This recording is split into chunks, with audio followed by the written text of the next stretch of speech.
How do I even start this video? Welcome back to my YouTube channel. The last long form video that I posted on here was 7 years ago when I was still in college. So I'm definitely rusty at this whole thing. I feel like Reels and on Instagram, it's so different because it just feels so casual, but there's just something so serious about a sit down video. And I'm actually a little nervous, but I'm also excited. One of my goals for 2026 is to start posting on this channel again. I don't even know how many people are really gonna watch, but I miss long form videos. I consume a lot of long form videos. I still watch YouTube all the time. I'm still following a lot of my same old OG favorite YouTubers. The platform has definitely changed a lot since I last posted, but I feel like there's a space for me here. Just for those of you who didn't know, I have an Instagram account where I post a lot of makeup and beauty stuff, but also I show snippets of my life and fashion and just like my other hobbies. But I find that everything that I post on Instagram feels edited because it's hard to post something too raw or too unfiltered on there.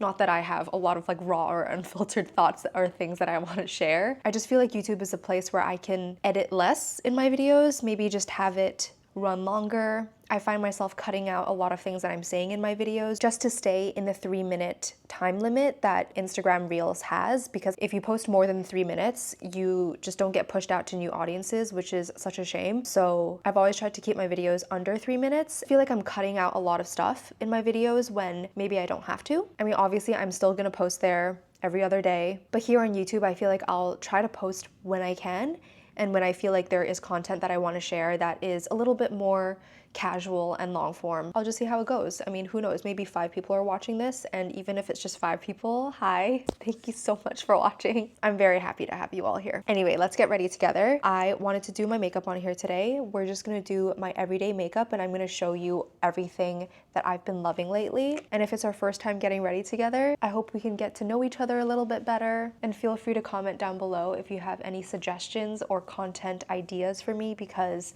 I would love some direction on what you even want to see from me. This is the Danessa Myricks Yummy Skin Glow Serum. I use this when my skin is feeling dehydrated and also when the weather is feeling extra dry. So in the winter, this is my best friend. Next, we're using the Dr. Jart Cicapair Tiger Grass Color Correcting Treatment. This is a recent find of mine. I feel like I only started using this a couple of months ago, and I use it almost every day because it just is so effective at canceling out redness on my skin. And the finish is very natural. It never looks or feels heavy on the skin. Most of the redness in my face is around my cheek area and also around my nose. This product has been around for years, but I've only just started using it, and I don't know why I didn't try it sooner. One thing is, it definitely does kind of brighten up my skin because it's neutralizing all of the redness. And if you like a more bronzy look, that might seem kind of scary, but you can always just add in your bronzer afterwards, which is what I'm doing. This is the Haus Labs contour stick. I love this formula so much because it just blends so easily. Like, you barely have to put in any effort. I love it. I kind of just wish that it was a chubbier pencil. Like, I know that you're supposed to contour with this, which is why they made it a little bit skinnier so you can really be more precise about the application. But I just like using it almost like a bronzing stick more than a contour. Yeah, that looks really good. Okay, so for blush, I am being a little extra today because I'm gonna use 2 of my current blush favorites. It's the KJH brand Soft Raisin Soft Smudge Lip and Cheek, and then the Haus Labs Color Fuse Glassy Blush Balm in the shade Glassy Lilac. So I'm gonna use Soft Raisin first, and I'm kind of just creating a blushy base first on my cheeks.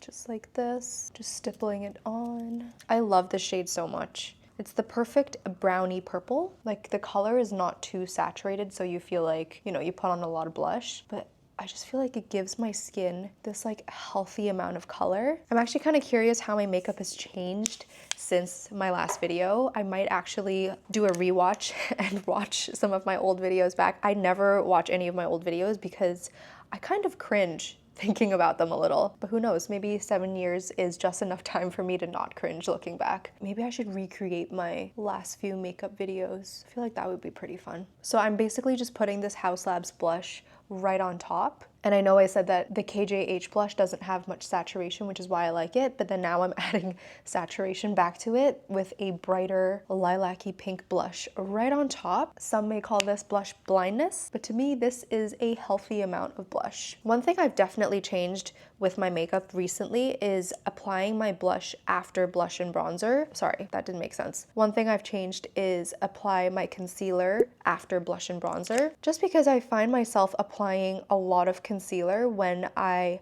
haven't done my blush or bronzer yet. When I've switched up the order and I've applied my blush and bronzer on first, I am applying way less concealer, so overall just way less makeup. Oh, hi Aria.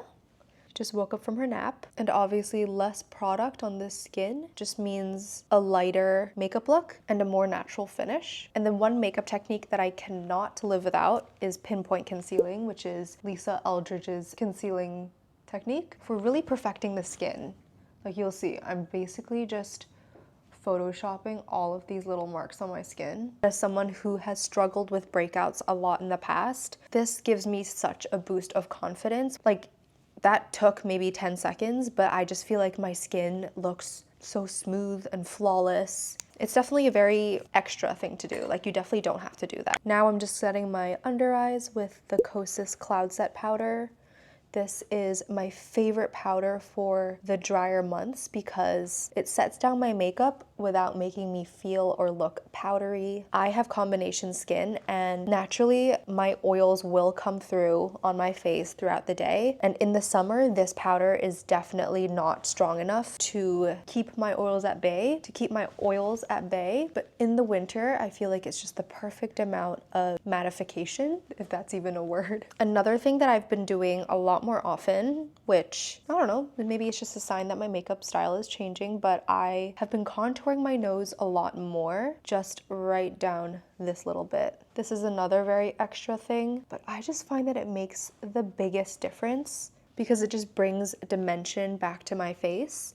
Especially after applying powder and all of my concealer and stuff, I just feel like my face looks a little flatter.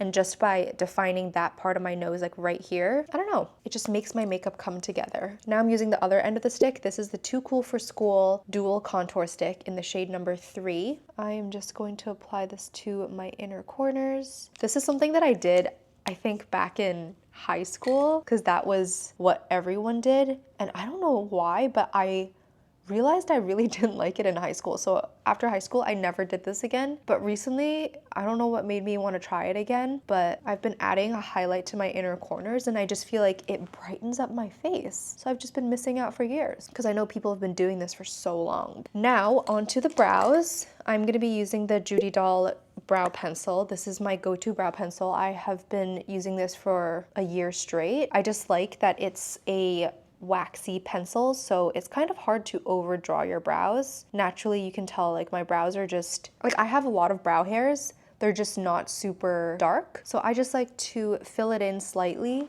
and add a little bit more depth to my brows because I like a slightly more defined brow. If I keep looking over here, by the way, it's because I have a little mirror set up so I can see myself, because the viewfinder on this camera that I'm using is tiny. I literally cannot see anything in it. That is my brows done. Now, moving on to eyeshadow, it's something that I'll skip on most days, but just because I'm filming a YouTube video today, I wanted to put some eyeshadow on. I'll usually just do eyeshadow if I have like date night, if I have dinner planned, or it's just like a more special occasion, then I'll do eyeshadow. Otherwise, I usually just keep it bare. My go-to eyeshadow for a makeup day like today, where it's just like basically my everyday makeup, but I just want a little bit more dimension on the eyes, I like to use the MAC Omega eyeshadow, and I love it. I'm using the classic MAC 217 brush. Who remembers this brush? Because if you remember it, then you are an OG makeup person. The next thing I'm gonna do is curl my eyelashes with this heated eyelash curler. If you have super straight, stubborn Asian eyelashes, you have to try a heated eyelash curler, because I swear nothing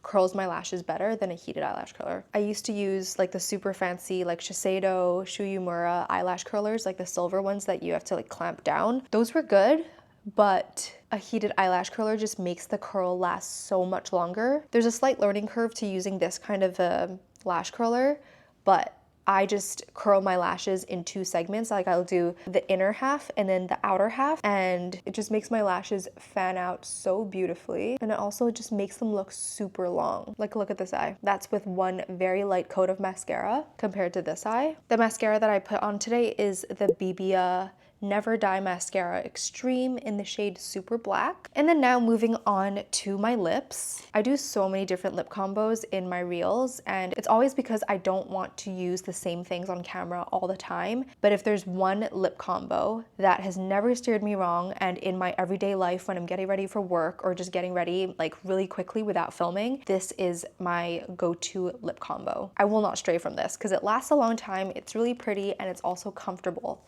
So I'm starting with the Makeup Forever Artist Color Pencil in the shade Anywhere Caffeine. This is the original formula, not the extreme formula. What I like about this original formula is that it's a slightly creamier formula. Even though it doesn't last as long, it's just so easy to use and it doesn't look makeup-y. Whereas I feel like the extreme formula, because the formula is so much more pigmented and high coverage and smudge proof, it looks way more makeup-y, and this is more of like a natural shadowy look for my lips. Kind of like, ooh, are her lips naturally that plump? Or is it just lip liner? It's just lip liner. But it looks like it's my natural lip. Do you see what I mean? Or does it look unnatural on camera and I'm just delusional?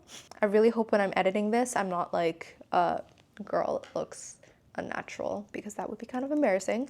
Now I'm using Benetint. This is my second or third bottle of Benetint. It's just the classic lip stain. Nothing beats it. It's just so easy to use. You don't have to wipe it off after you apply it. You don't have to peel it off. Like, I mean, there are so many lip stains, and don't get me wrong, I love those lip stains. They're just not practical for me in my everyday life. This is, because you just put it on, smush your lips together once and just let it kind of dry. And then once it dries, it's stained. Like you don't have to do anything or faff around with other, you know, little bits. But yeah, I just really like this color. I feel like naturally my lips have very little pigment to it, so I always like to add a little bit of a stain. So I always like to add a little bit of color, and if it's a stain that will last hours without me having to reapply, then obviously that's a win for me. And then to make my lips more moisturized and a little bit more shiny, I'm using the Topicals Slick Solve. This is in the shade Acai. It's basically just a tinted lip balm, which I love because obviously if it's going to condition and moisturize my lips, then that's a win for me. And I think this is it. This is my everyday makeup look. I just feel like my skin looks very skin-like. You know, it doesn't look like I'm wearing a ton of makeup. This video probably took a while, but I promise if I weren't filming it, I take maybe like 5 to 10 minutes doing my makeup. Like it's like muscle memory at this point. So I just run through my makeup. Obviously, sometimes the shades will change, my blush will change, but this is just everything that I'm loving at the moment. If you've made it this far into the video, I really want to thank you for sticking around and listening to me blab about makeup. Please let me know if you have any ideas for me or suggestions for videos I can make in the future, because I would love to hear what you think. And yeah, this felt really good. I feel like I'm just talking to my friends on the internet. Yeah, I'm so excited for the year to come. I hope you have a wonderful rest of your day, wherever you are, and I will speak to you guys soon. Bye! Oh, I didn't even take out my clips the entire time. Anyway, my first video done!